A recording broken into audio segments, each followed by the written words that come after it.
নমস্কার বন্ধুরা, এই যে আপনারা দেখছেন পিছন পাটটা, তার উপরে লাইনিংটা দিয়ে এই ছোট ছোট পিন দিয়ে পিন আপ করে নিয়ে এবার এই সাইড বরাবর সেলাই করে নিতে হবে। এবার আমার পাইপিং আগে থেকে করা ছিল, মানে ফিতা যেটা হবে আর কি, সেটা সেই হিসাবে 4 আঙ্গুল উল্টা দিক থেকে মাঝখান থেকে রেখে এটাকে সেলাই করতে হবে।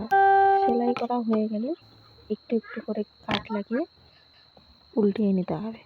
উল্টিয়ে নিয়ে একটা চাপ সেলাই করে নিতে হবে, যেটা এখন আমি করব।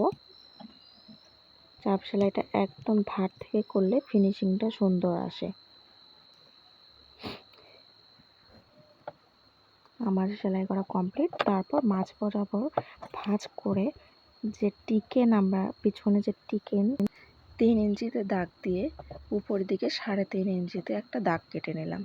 মাঝ বরাবর দাগ দিয়ে দিয়ে ওই দিকেও ঠিক সেইভাবেই দাগ দিয়ে এবার সেটাকে সেলাই করে আটকে নেব।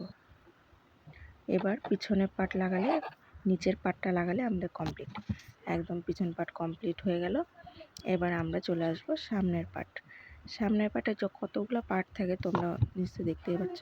এবার এগুলোকে একভাবে রেখে উপরে লাইনিংটাকে রেখে পিন আপ করে নিতে হবে। বেশি না, 2-1 পিন আপ করলে কমপ্লিট হয়ে যায়। এই যে কমপ্লিট করাটা আমি মাঝখান থেকে ভিডিও করার সুযোগ পাইনি, তাই সেরকমভাবে করা হয়নি। এই যে ফিনিশিংটা আমি আপনাদের দেখিয়ে দিচ্ছি, কেমন হয়েছে সেটা অবশ্যই কমেন্ট করে জানাবেন। আর নতুন নতুন ভিডিও পেতে চ্যানেলটিকে সাবস্ক্রাইব করবেন। বাই।